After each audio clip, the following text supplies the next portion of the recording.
За денешните утрински муабети ви доволуваме дел од плажите во Тузла. Односно, ќе направиме на прошетка по крајбрежјето. Вчера истата рута ја поминав и натаму и наваму до онаму каде што имаше лежалки беше негде 40 на минути. Просечно одење. Значи Тузла не е само централниот дел тука. Од влезот кај кружниот тек туку се протега до вториот кружен тек и после него ще некаде 1 километар. Ако зборуваме по патната линија.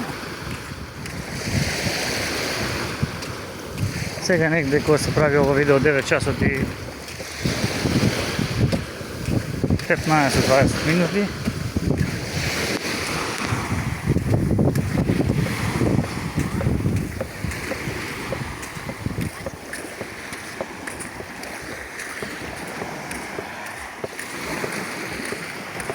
За разлика од лани,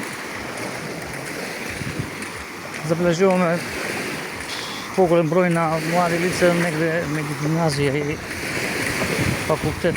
Повеќе гимназија би рекли дека се со родители. Мината година беа повеќе дедовци и баби со внучиња и родители со мали дечиња.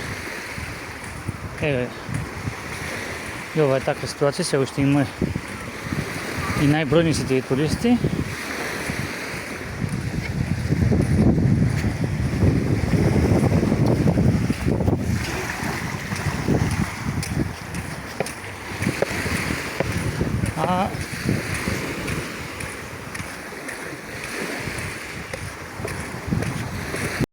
Има и млади парови до таа возраст која ја кажав.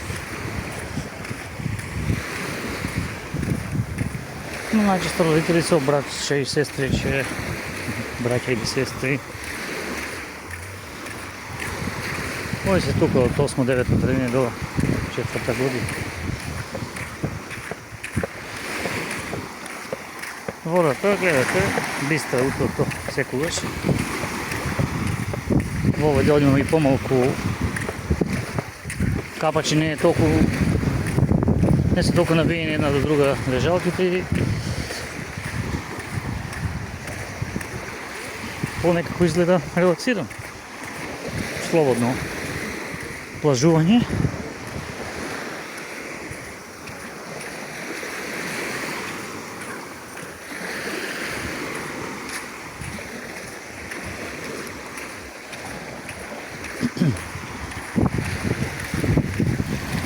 Вакви некои, како да ги речеме, не се кајчиња, лодки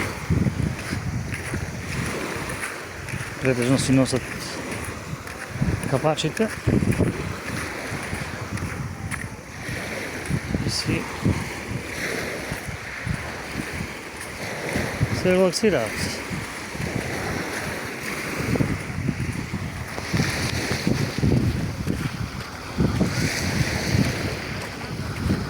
Сега сме некаде над спортските терени.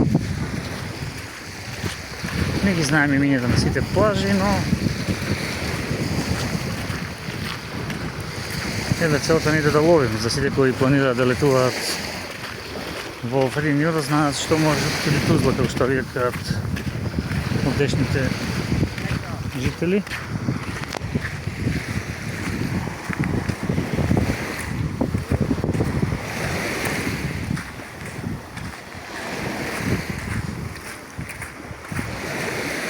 Долго е уште за одење, ние таму до кривината ќе фатиме. Еве веќе 4 минути 20 секунди како разговарам.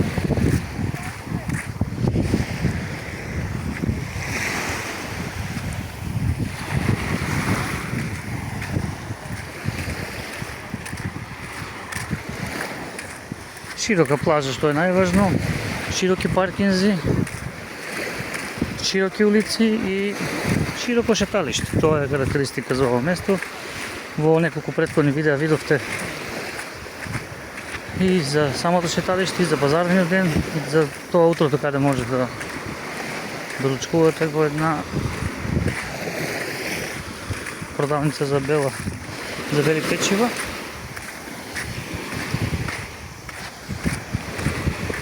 И тука е најубаво за слободно да се биде на плажа без да се плаќаат 5 евра за пијачка, најмалку што може. Да земете 2 лежалки со една пијачка, може да се прошвеат, така да кажеме, цел ден.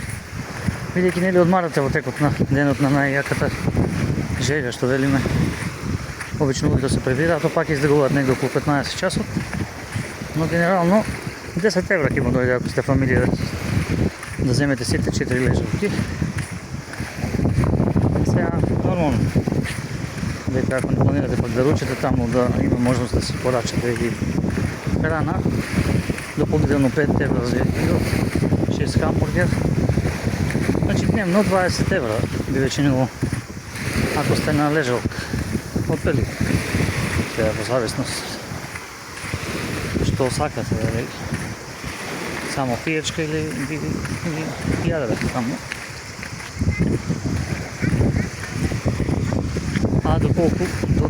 А пак тука на слободната плажа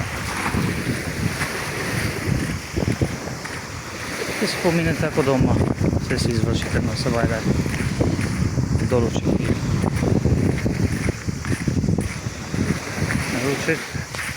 и ги за 7 дена по 20 евра ќе заштедите некои 140 евра. Ќе од нив нормално ќе дадете за храна да подготвите. Ама таа нема да биде толку, ако например си правите зеленчукови јадење или некоја чорба. Зависи. Оно што навикнал. Јас например не сум одел често на море како мало и вака го кажам ова како пример.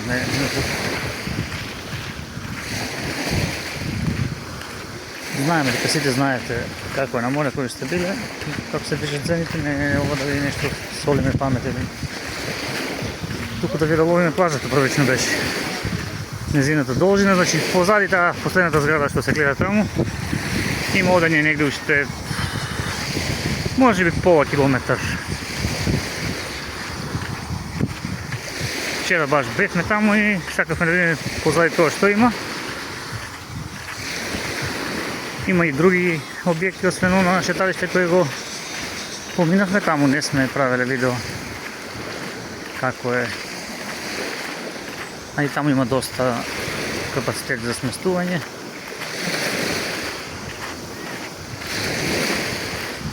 Значи би рекле дека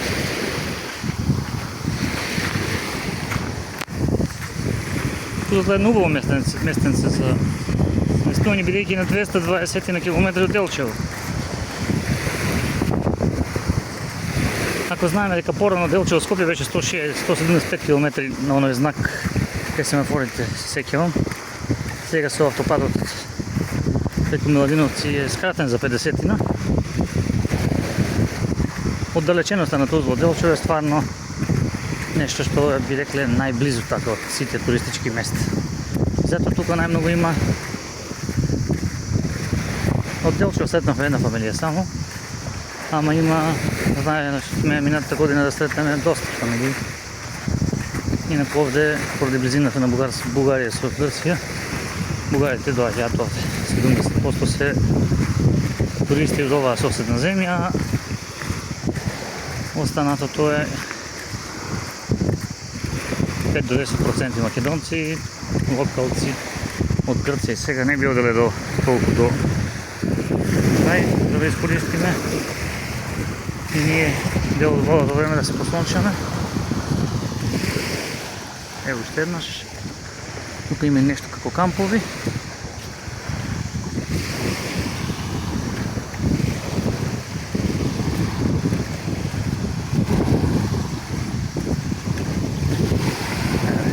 Оглед Паралија Алфринио. Така е точниот назив на Google Maps.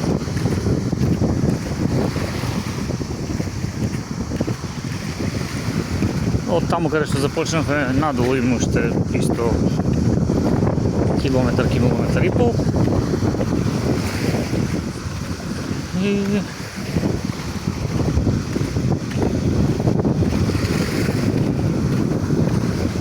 можеме да кажеме дека е сосем окей ова местенце. Цените сега во јули се движат до 90 на средината на јули евра за 4 лица. Местото каде што сме ние, линија апартмани со некој мало намалување, околу 70-80 за вечер. Инаку во август се зголемуваат цените, па достигнуваат до 100-120. Не верувам дека е повеќе. Ја поварате Вики од Тузла, има една објава кај нас на слика на која го пишува нејзиниот број, ги обично побрзо може да каже каде има сместување за кои, например, ќе дојдат сега и немаат, например, представа каде да се сместат или немаат резервирано. Е сега има и кај незе свој апартман пред куќата каде е сместена таа самата. Што би кажале друго, ова е 6-ти ден, 6-та вечера ќе биде спиен, доста ќе биде. Утре може само да го искористиме денот таму негде до пладне и да се прибереме и да продолжиме со работа. Иако и од тука, знаете, има некои обврски кои не се може да сме. Ја да ги завршиме.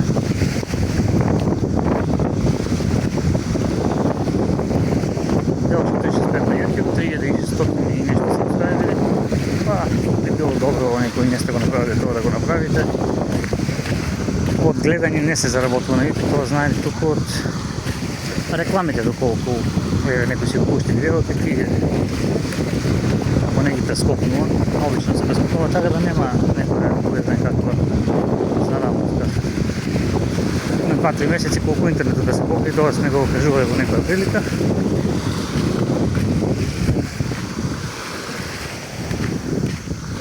Така да мора некои услови да се исполнат. Нам не е битно на другото, бидејќи ние сме со медиумите уште од 2001 година. Сме кажувале за тоа уште се почетоците на Радио Пинк.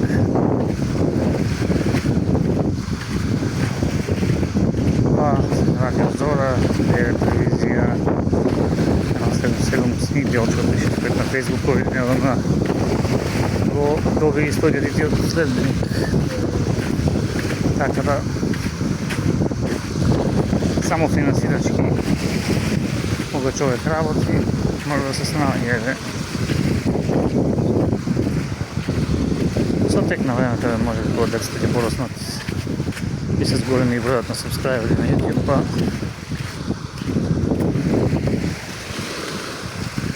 или некој видео интересно може ќе излезе па одеднаш. Но пак сме на тоа подрачје кога не можеш ти да продуцираш милионски видеа. Тука знае се, во Македонија се знае. Публиката е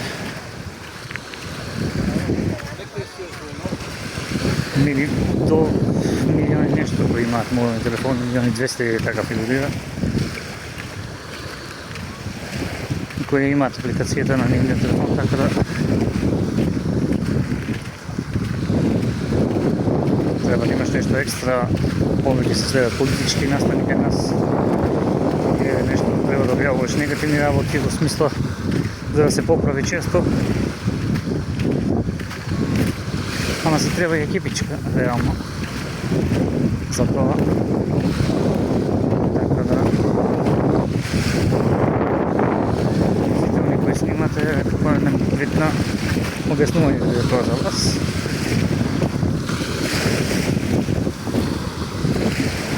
Тоа е тоа, додека четеме вака по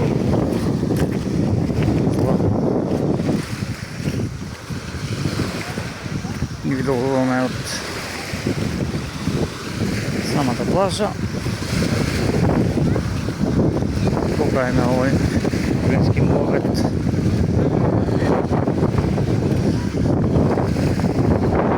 Времен се со ветар. Се излежи на сонце.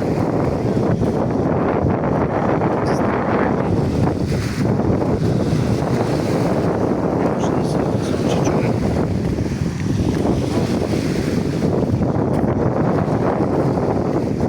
Па ти кажам пријатно. Беше во 6 дена.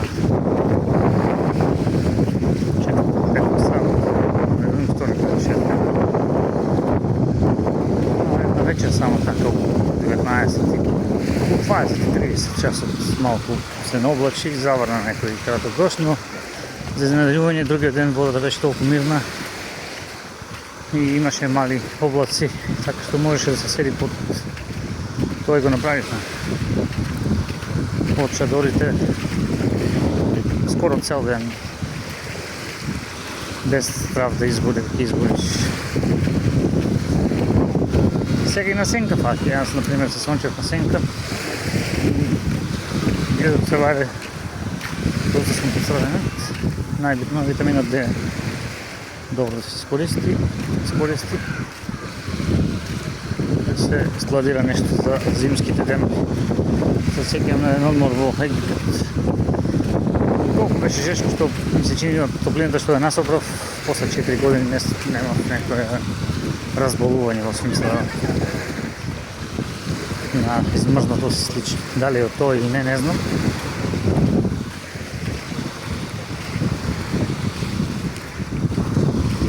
Опа, тоа беше како награда од шурата на сопругата брат, кој рече сака да тенџериња или патување. И нормално. Човек ќе ти одбере ако не она што е попривлечно.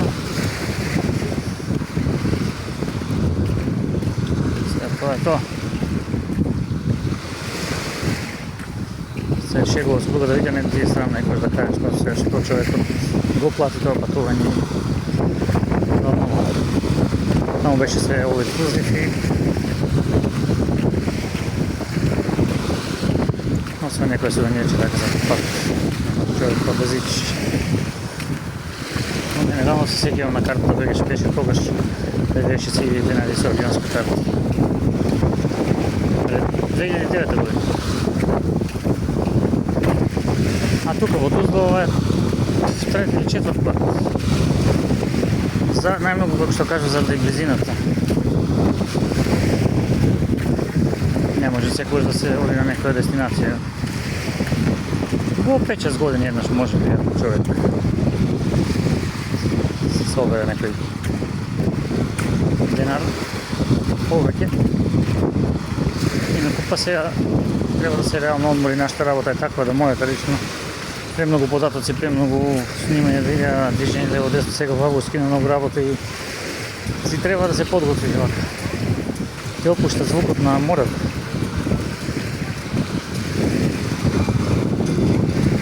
Некој те тера повеќе да спиеш, кога си тука, самиот воздух таков и како да се обновува телото. Не за човек, ако човек не е доспиен, нема и да се чувствува добро. Некако не може да изврши одлично треба работа, така да се надевам овој неколку дена ето така ова сонце кој го присобравме. Може би го претворите во витамин D и ми послужи да имаме поголем елан за работа. Следуваат доста настани во Делчево, како